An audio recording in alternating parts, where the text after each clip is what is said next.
네, 오래전 일입니다. 저희 장모님 주방에서 이런 글귀를 제가 보았습니다. 이 또한 지나가리라, 이 또한 지나가리라, 이런 글귀를 제가 그때 처음 접했죠. 한 15년, 10년 이상 된 옛날 이야기예요. 어느 날 가보면 냉장고에 그 글귀가 붙어 있고요. 또 어느 날 가보면 싱크대 위 선반 손잡이에 그 문에 그 글귀가 붙어 있더라고요. 이 또한 지나가리라. 자, 유명한 말인데요. 어떤 의미겠습니까? 자, 어려움도, 그죠? 한숨도, 고통도, 눈물도 때가 되면 다 지나간다. 다 지나간다.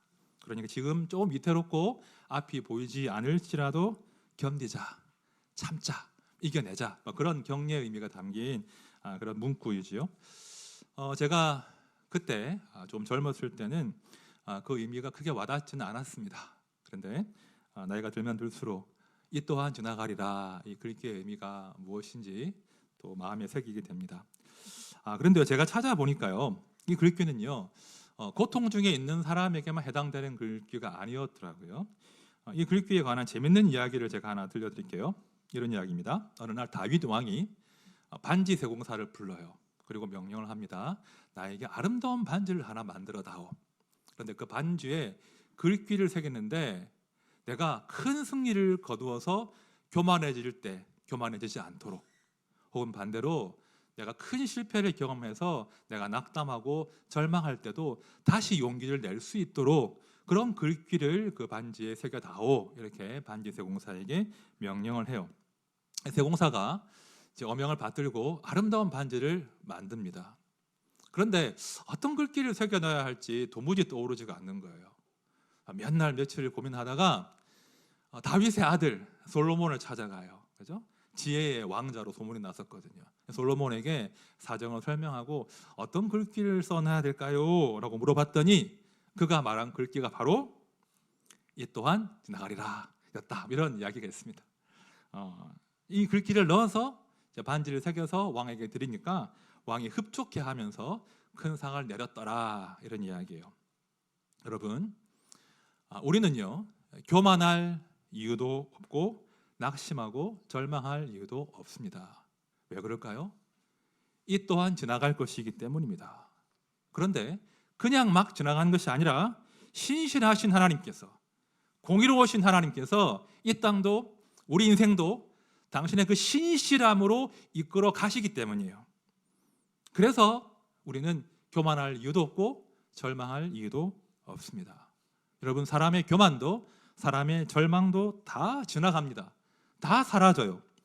결국 남는 것은 하나님의 사랑과 공의라는 것이죠. 자, 오늘 본문에서 우리는 바로라고 하는 그 인물의 교만을 보게 될 겁니다. 아주 무서운 교만을 보게 될 겁니다. 동시에 이스라엘 백성들의 낙심과 원망도 보게 될 것입니다. 그러나 이 또한 지나갈 것입니다. 자, 성도는 우리가 다 예측할 수 없고 이해할 수 없는 하나님의 시간을 살아내는 사람들이에요. 다시요. 성도는 우리가 예측할 수 없고 이해할 수 없는 하나님의 시간을 살아내는 사람들이 성도예요.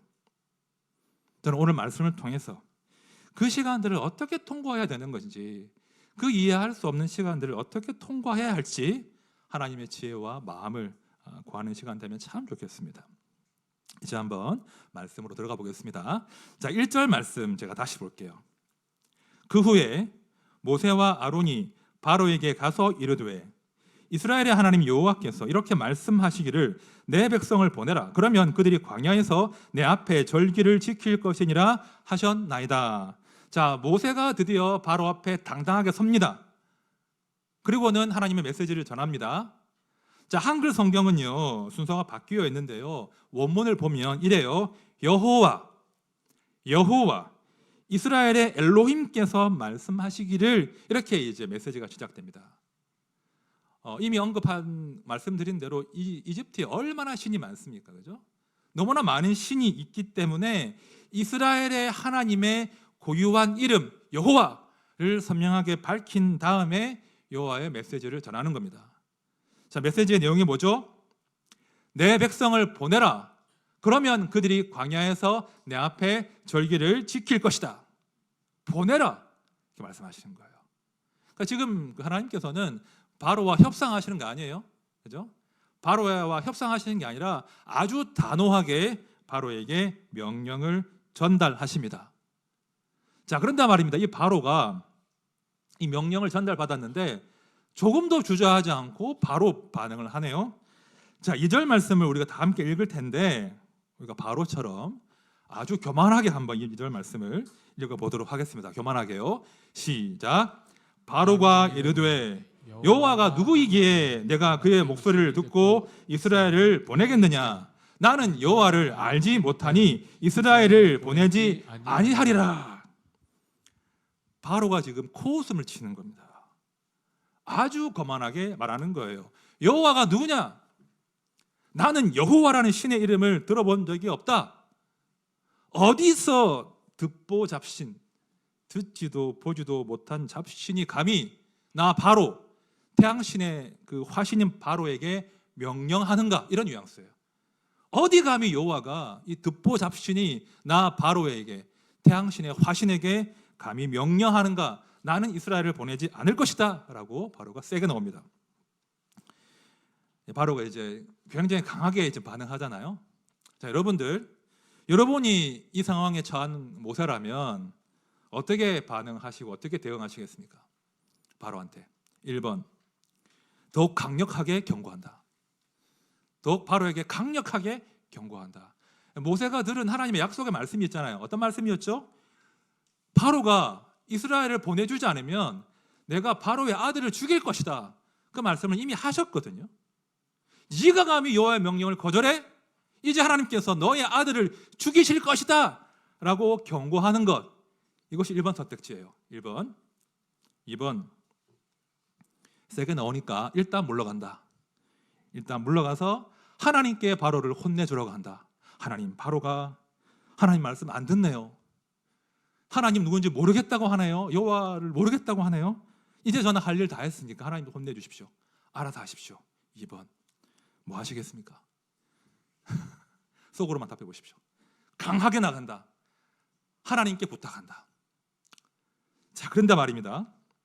오늘 말씀을 보면 모세는 1번도 취하지 않고 2번도 취하지 않습니다. 지금 여호와의 이름이 조롱을 당하고 모욕을 당하는 형편인데 모세는 화를 내지도 않고 하나님께 맡기지도 않고 오히려 자세를 팍 낮춥니다. 아주 저자세가 돼요. 그러니까 모세는요, 바로와 싸울 준비가 아직 안 된 거예요. 모세는요, 아직 하나님을 완전히 신뢰하지도 않는 겁니다. 그러니까 비굴해지는 거예요. 자, 3절 말씀을 다 함께 읽을 텐데요, 아주 저자세로 비굴하게 간청하듯 3절 말씀 읽어보겠습니다. 시작. 그들이 이르되 히브리인의 하나님이 우리에게 나타나셨은즉 우리가 광야로 사흘 길쯤 가서 우리 하나님 여호와께 제사를 드리려 하오니 가도록 허락하소서. 여호와께서 전염병이나 칼로 우리를 치실까 두려워하나이다. 하나님은요, 모세한테 협상하라고 하신 적이 없습니다. 혹은 바로에게 애걸하라고 하신 적도 없습니다. 그런데 지금 모세가 아주 비굴해져서 바로의 인정에 호소하고 있는 거예요. 바로시여, 우리 안 보내주시면 우리 벌 받습니다.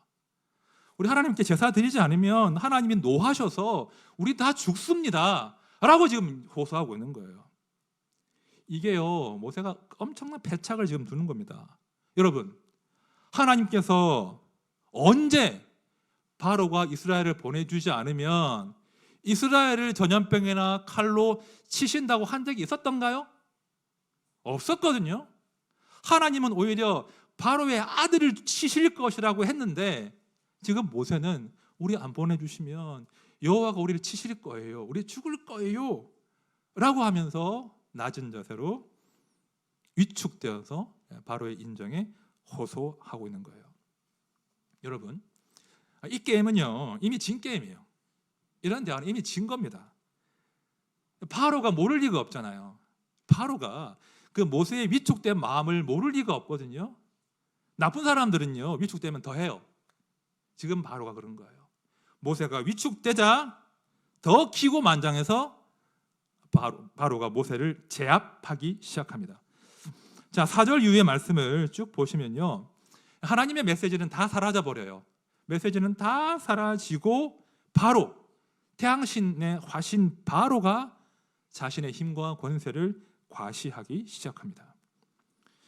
자, 7절부터 9절까지 말씀을 우리 같이 한번 읽어보겠습니다. 시작.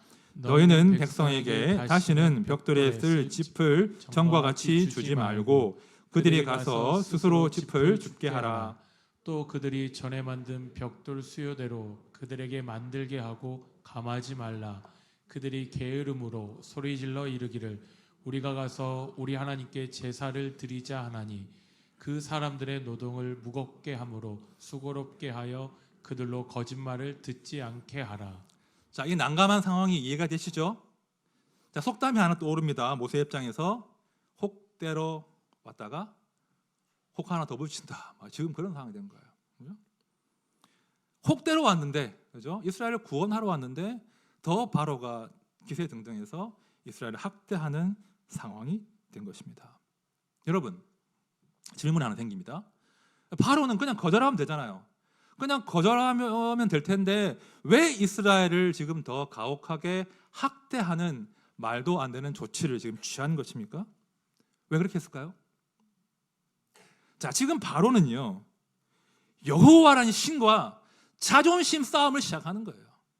잘 들으세요. 지금 바로는 여호와라는 신과 자존심 싸움을 시작한다는 겁니다. 야, 여호와가 제사를 안 드리면 너희 혼낸다고? 여호와가 노여워하면 너희들 전염병이나 칼로 친다고? 내가 노여워하면 어떤 일이 벌어지는 게 보여줄게. 내가 더 세. 여호와의 노여움을 너희가 두려워할 것이 아니라 나 바로가 정말 노여워하면 어떤 일이 벌어지는지 내가 똑똑히 보여줄게 라고 하면서 바로가 이스라엘을 더 학대하기 시작하는 겁니다. 여호와라는 듣보잡 신이 감히 나 태양신의 화신에게 도전한다고? 내가 제대로 나의 능력을 보여줄게 라고 하면서 이스라엘을 학대하기 시작하는 겁니다. 제가 출애굽기 말씀을 이제 처음 열면서 이제 출애굽기 전반부 홍해 사건 전까지는 이제 주로 테마가 여호와 하나님과 이제 바로의 대결, 싸움이라고 제가 말씀드린 적이 있습니다. 자, 지금 5장부터 본격적으로 여호와 하나님과 바로의 싸움이 시작이 되는 거예요. 자, 그런데 말입니다. 문제가 있습니다. 하나님께서 바로와 싸우시는 거 좋아요. 하나님이 드디어 당신의 구원 역사를 펼치시는 거 좋아요. 바로에게 경고하시는 거 좋단 말입니다. 그런데 이 상황에서 이스라엘 백성들이 애매하게 고통을 당하기 시작했다는 거예요. 안 그래도 겨우겨우 살고 있는데 날벼락이 떨어진 겁니다. 자, 속담이 하나 떠오르죠? 고래 싸움에 새우등 터지는 꼴이 된 겁니다. 그죠? 바로와 여호와의 대결, 그죠? 왕과 왕의 대결, 신과 신과의 대결이 벌어지고 있는데 그 와중에 이스라엘 백성들이 애매하게 고통당하는 상황이 된 것입니다. 너무 힘든 거예요. 너무 힘든 거예요. 겨우 버티고 있는데 하나님이 찾아오셨다고 해서 일말의 기대를 걸었는데 더 힘들어져요. 어디 호소할 데도 없어요. 바로한테 말해도 먹히지 않아요. 그러다가 모세를 만납니다. 모세에게 막 따지기 시작해요. 21절이에요. 그들에게 이르되 너희가 우리를 바로의 눈과 그의 신하의 눈에 미우는 것이 되게 하고 그들의 손에 칼을 주어 우리를 죽이게 하는도다. 여호와는 너희를 살피시고 판단하시기를 원하노라. 왜 이 지경이 되었는가? 내가 지금 무엇하고 있는 건가? 어떻게 했길래 우리가 바로의 눈앞에 이런 미운 것이 되게 했는가? 우리 죽게 생겼다라고 따지기 시작해요. 백성들의 마음이 이해가 되시죠? 모세는 아무 말도 할 수 없었어요. 본인도 이해가 되니까요. 그렇죠? 이 상황이 기가 막히지 않습니까? 모세가 아무 말도 하지 못하고 그 답답한 마음을 여호와께 토로합니다. 자, 22절, 23절 말씀인데 우리 다 함께 읽어보겠습니다. 시작. 모세가 여호와께 돌아와서 아뢰되 주여 어찌하여 이 백성이 학대를 당하게 하셨나이까? 어찌하여 나를 보내셨나이까? 내가 바로에게 들어가서 주의 이름으로 말한 후로부터 그가 이 백성을 더 학대하며 주께서도 주의 백성을 구원하지 아니하시나이까. 주님 왜 저를 보내신 겁니까? 왜 저를 보내서 바로의 심기를 건드려서 이 사달이 나게 하십니까? 이 지경이 되었는데, 이스라엘이 죽게 생겼는데 지금 왜 하나님은 가만히 계신 겁니까? 자, 23절 하반절을 제가 세 번역으로 한 번 더 볼게요. 그런데도 주님께서는 주님의 백성을 구하실 생각을 전혀 하지 않고 계십니다. 이 지경이 되었는데도 주님께서는 당신의 백성을 구하실 생각을 조금도 하지 않고 계십니다. 제가 너무 마음이 상했어요. 너무 마음이 상해서 하나님 뭐 하십니까? 어떻게 하려고 하십니까? 라고 지금 단식하는 대목이에요. 모세 마음이 이해가 되시지 않아요? 제가 모세의 입장이어도 이렇게 말할 수밖에 없을 것 같습니다. 어떻게 하려고 그러십니까? 자, 우리가요 신앙생활을 할 때 참 어려운 지점이 이 지점입니다. 우리가 하나님의 때 타이밍을 잘 알 수가 없습니다. 정말 신비로운 영역이거든요. 언제 하나님의 때가 임할 거냐, 언제 하나님의 구원과 회복의 타이밍이 임할 거냐, 우리는 잘 알지 못한다는 거예요. 우리는 큰 그림을 모르잖아요. 그래서 터널 한가운데 있으면 힘들 수밖에 없어요. 그렇죠? 큰 그림을 모르니까, 언제 끝날지 알 수 없으니까, 이 드라마의 결말을 알지 못하니까 우리는 그 시간들을 버텨내야 되는 거예요. 우리가 감당할 수밖에 없는 하나님의 때까지 감당할 수밖에 없는 아픔이 있고 눈물이 있고 탄식이 있더라는 거예요. 어떤 분들은 그렇게 말씀하실 수 있겠죠. 왜 믿음을 갖지 못하니? 왜 탄식하고, 왜 원망하고 낙심하니? 왜 불안해하니? 너 믿음이 없어. 더 믿음을 가져야 돼. 라고 쉽게 말씀하시는 분도 계실 겁니다. 저는 동의할 수 없습니다. 쉽게 말할 수 없어요. 터널 가운데 있으면, 아픔 가운데 있으면, 하나님의 때까지 인내해야 되면 누구라도 단식할 수밖에 없고요, 원망할 수밖에 없고요, 불안해할 수밖에 없다는 거예요. 그거 믿음 없다고 책망하면 그건 하나님도 아니에요. 성도는요, 모든 사람들은 시간과 공간의 한계 안에서, 큰 그림을 알 수 없는 그 한계 안에서, 그 터널 한가운데서 한 사람도 예외 없이 불안해하고 원망하고 하나님께 따질 수밖에 없는 그런 연약한 존재라는 것입니다. 감사한 것은 하나님은 아신다는 거예요. 하나님이 아신다는 거예요. 하나님께서 모세의 호소를 다 들어주십니다. 다 들으신 다음에 너 믿음이 없구나, 왜 불평하니, 왜 조급해하니라고 모세에게 책망하시지 않고 모세의 말을 다 들어주십니다. 그리고 대신해서 당신의 구원 의지를 다시 한번 확고하게 보여주신다는 거예요. 자, 6장 1절 말씀 제가 볼게요. 여호와께서 모세에게 이르시되 이제 내가 바로에게 하는 것을 네가 보리라. 강한 손으로 말미암아 바로가 그들을 보내리라. 강한 손으로 말미암아 바로가 그들을 그의 땅에서 쫓아내리라. 하나님 두 번 반복하시는 거예요. 나의 강한 손으로 바로를 제압할 것이다.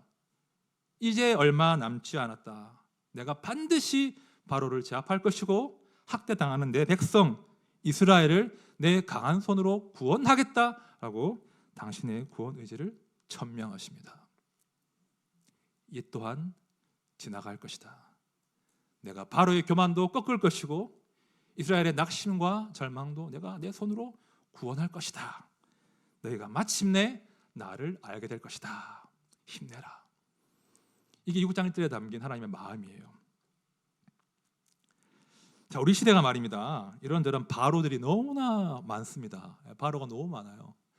바로가 상징하는 게 있거든요. 바로가 상징하는 것은 그 자기의 힘과 권력으로 하나님의 공의를 굽게 하는 사람들, 자신의 힘으로 무도하게 약자들을 학대하는 그런 권세들이 바로가 상징하는 거예요. 또한 바로는요, 죄와 사망의 권세로 우리를 지배하려고 하는 사단, 영적인 실체를 상징하기도 합니다. 그러니까 어떡하든지 우리가 하나님 잊어버리고 살도록 낙심하게 만들고 우리를 지배하려고 하는 그 모든 세력이, 바로 영적인 세력이 바로 바로인 거예요. 이 바로가 말입니다, 우리 삶 가운데 정말 다양한 모습으로 우리를 지배하려고 합니다. 우리를 짓누른다는 거예요. 우리 시대가 대한민국이 문명국가 아니겠습니까? 문명국가라고 해요. 법치국가라고 합니다. 국민주권의 시대라고 해요. 그러나 가만히 보면 자신의 힘과 권력으로 정의를 굽게 하는 일이 얼마나 빈번한지 모릅니다. 돈으로 정의를 살 수 있는 나라예요. 돈으로 법 전문가를 고용해서는 약자들을 억압하고 약자들을 쥐어짜는 그런 나라가 되었단 말입니다. 이미 가진 것이 많은데, 이미 풍족한데 그 없는 사람 것 탐내어서 쥐어짜는 그런 불의한 시대를 우리가 살아간다는 것입니다. 약점 보이면 놓치질 않아요. 물고 늘어집니다. 공의가 어디 있습니까? 사랑이 어디 있습니까? 너무나 불의한 시대가 되어버렸습니다. 성도는 이런 불의한 시대를 살아가면서 모두가 한 명도 예외 없이 애매한 고통을 당할 수밖에 없다는 거죠. 다양한 고통을 당하고 계시잖아요. 그러면 단식이 나오죠. 그런데도 주님께서는 주님의 백성을 구하실 생각을 전혀 하지 않고 계십니다. 이 지경이 되었는데, 죽게 생겼는데 왜 주님 아무것도 안 하십니까? 하나님의 공의가 어디 있습니까? 하나님의 구원이 어디 있습니까? 라고 탄식할 수밖에 없다는 겁니다. 부끄럽지만 목회자인 저 또한 이런 탄식을 굉장히 자주 합니다. 하나님 뭐 하십니까? 하나님 뭐 하자는 겁니까? 당신의 이름으로 불리는 이 성도들이, 그리스도인들이 당하는 수욕과 어려움들이 보이지 않으십니까? 하나님 뭐 하십니까? 성도로 살지만, 목회자이지만 이런 단식을 할 수밖에 없다는 거예요. 그런데 말입니다. 우리가 그럼에도 불구하고 정신을 똑바로 차리고 다시 한번 마음을 가다듬고 기억해야 될 분명한 진실이 있다는 겁니다. 그 진실이 뭘까요?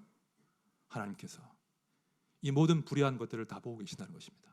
하나님께서 성도들의 단식을 다 듣고 계신다는 겁니다. 그리고 바로에게 모욕당하신 당신의 공의와 당신의 주권과 당신의 이름을 걸고 바로와 싸우신다는 겁니다. 그걸 성도는 기억하셔야 돼요. 하나님 싸우십니다. 결코 가만히 두지 않으십니다. 그리고 성도들에게는 오직 믿음을 요청하시는 거예요. 내가 싸울 테니 너는 믿으라고 하시는 거예요. 현실에 속지 말고 전능하신 하나님을 믿으라고 하십니다. 또한 그 믿음으로 이 시간을 견디라고 응원하신다는 겁니다. 그것이 말입니다. 6장 1절에 담겨있는 하나님의 호소예요. 이제 내가 바로에게 하는 일을 네가 볼 것이다. 얼마 남지 않았다. 내가 일할 것이다. 우리는 흔들려요. 우리는 때로 흔들리지만 하나님의 구원 역사는 견고하게 흔들림 없이 전진한다는 것입니다. 제가 꿈을 잘 꾸는 편은 아닌데요. 꿈이 용한 편도 아닙니다. 주로 개꿈 꿉니다. 그래서 이제 지난 화요일 날인가 수요일 날 꿈을 꿨어요. 이런 꿈의 내용이었습니다. 병원이에요. 배경이 병원인데 우리 아이가 보여요. 아픈 아이가 보이는 겁니다. 근데 아이가 얼굴이 많이 부었어요.